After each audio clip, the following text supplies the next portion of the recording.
In 1943, a woman entered a CBS radio studio and prepared to do something few performers would have dared attempt. For nearly 22 minutes, she would have no scenery, no camera, and almost no cast to support her. There would be no facial expressions for the audience to see, no frightened eyes or trembling hands or shadows moving across a bedroom wall. Everything would depend on a single voice. By then, the actress was no stranger to pressure. She had spent years performing on the radio, where a missed word or a badly timed breath or a moment of hesitation could break the spell for millions of listeners. Radio actors did not simply read scripts. They had to build entire rooms inside the listener's imagination. They had to create fear without showing danger, grief without showing tears, and suspense without allowing the audience to see what was coming. She had learned that craft while working with one of the most ambitious theatrical companies in America. The company was led by Orson Welles. Its performers moved easily between the stage, radio, and motion pictures, experimenting with new ways to make fictional stories feel completely real. A few years earlier, the company had produced a broadcast about an invasion from Mars. Presented through realistic new bulletins, the War of the Worlds became one of the most infamous radio programs in history. The actress had been part of the Mercury Theatre during that era. She had seen firsthand how deeply a voice coming through a radio could affect the people listening at home.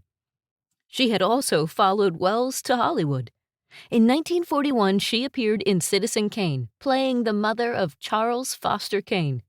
Although her time on screen was brief, the film would eventually be regarded as one of the most important motion pictures ever made.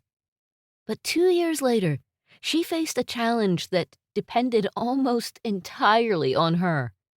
The story centered on a bedridden woman alone in her home.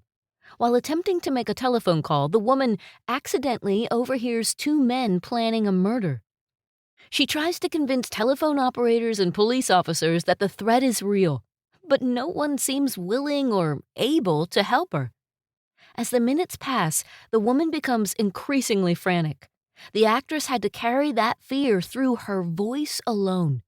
She had to sound demanding, irritated, confused, and terrified, while slowly allowing the audience to understand something her character did not yet fully realize. The murder being planned was not happening somewhere across town. The intended victim was the woman on the telephone. The performance was so convincing that the program was brought back repeatedly, with the actress returning to the role again and again. Orson Welles would reportedly praise the story as one of the finest scripts ever written for radio. Hollywood eventually adapted it into a movie starring Barbara Stanwyck and Burt Lancaster. Stanwyck earned an Academy Award nomination for playing the role.